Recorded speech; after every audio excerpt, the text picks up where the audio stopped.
Hai korang semua, hari ni bersama dengan saya, Ruby. Pernah tak korang masuk rumah orang lain, lepas tu korang nampak rumah dia rasa macam wow, cantiknya, klasinya? Ya, itu mungkin kerja ceiling cove. Apa tu? Jom tengok video ni sampai habis.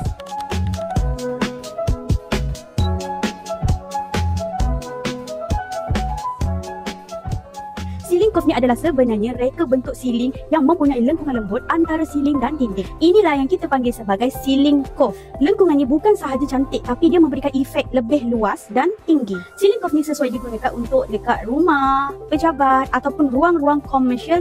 Memang sangat sesuai untuk guna ceiling cove ni. Dan kita mempunyai 3 jenis ceiling cove. Yang saya pegangnya adalah C407. Perbezaan semua ni adalah pada dia punya bentuk lengkungan. Kenapa korang perlu pilih ceiling cove ni untuk hiasan ceiling korang?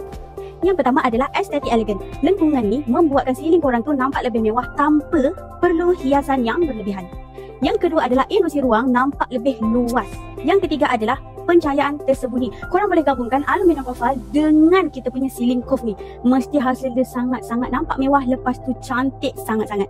Yang saya pegang ni pula adalah C408. Kita ada satu lagi saiz iaitu C405, tapi dekat kedai kita tadi kita dah kehabisan stok. Korang boleh je order untuk 3 saiz ni ataupun korang datang kedai. Jadi kalau korang gunakan ceiling cove ni, nanti korang punya ceiling rumah tu nampak lebih lembut, nampak lebih tinggi, lepas tu nampak lebih luas.